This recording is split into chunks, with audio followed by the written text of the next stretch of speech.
Yomo Oggi, on est toujours en direct de la Comuna 13 et aujourd'hui on va parler de virilité. Pourquoi? Parce que en ce moment c'est le mois des pères en Colombie, c'est-à-dire c'est le mois où on célèbre la fête des pères, mais tout le mois, tu vois. Et ils ont ça pour la mama et ils ont ça pour le padre. Je trouve qu'aujourd'hui on se moque beaucoup des pères, que ce soit dans les séries, etc. L'homme il passe toujours pour un débile qui sait rien faire, tu vois.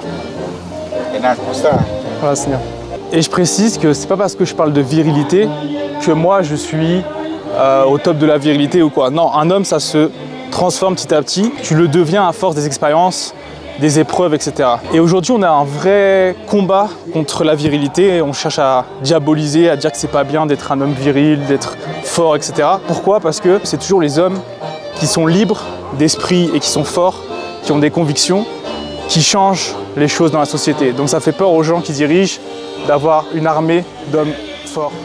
Et tu vois, mon G, j'ai rien contre les LGBT, la gay pride, tout ça, je juge pas, tu vois, je tolère.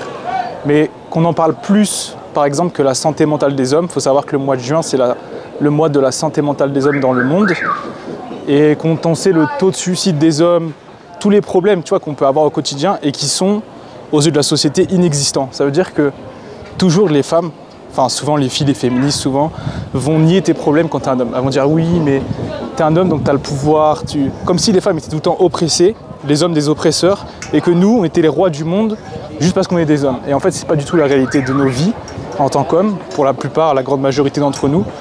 Et je trouve ça fatigant, lassant à force de faire comme si nous on était au top du monde et qu'on n'avait aucun problème, etc. Alors que si tu vois les chiffres, que ce soit en termes d'hommes à la rue, de suicides, de travail difficile, manuel, qui ne sont pas respectés. Je trouve ça vraiment dommage et décevant. ¿Cuál es tu nombre, señor?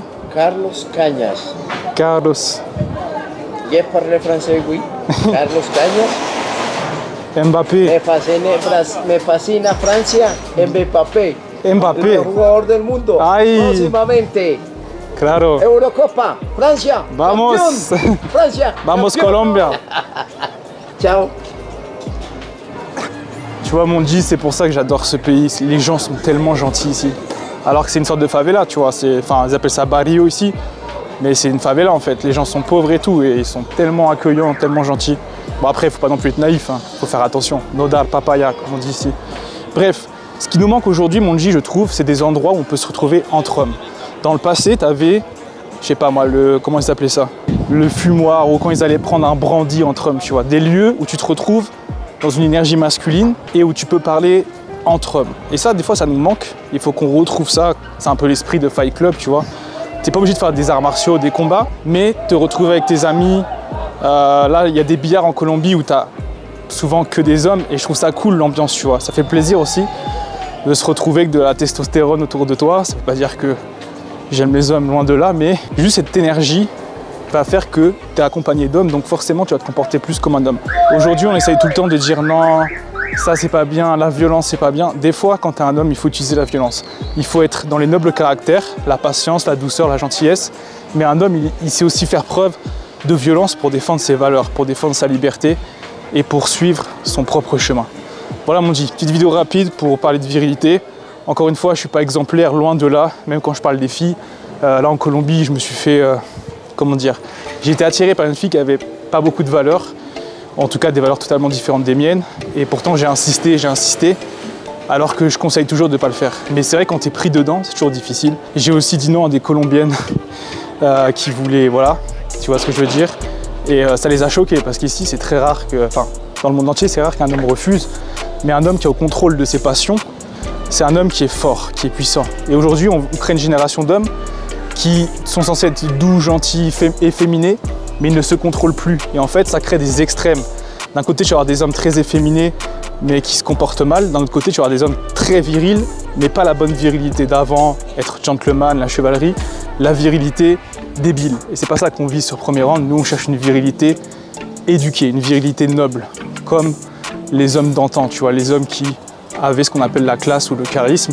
C'est un état de vibration que tu attires à travers tes valeurs, ta personnalité et comment tu te comportes au quotidien.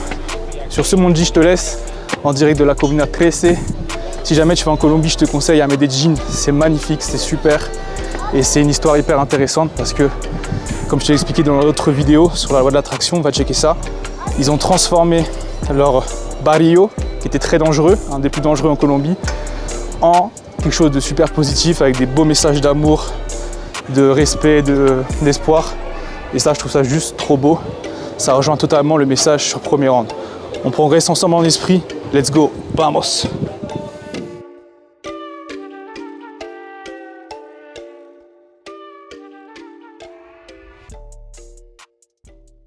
You don't want to stay out here with the women, do you?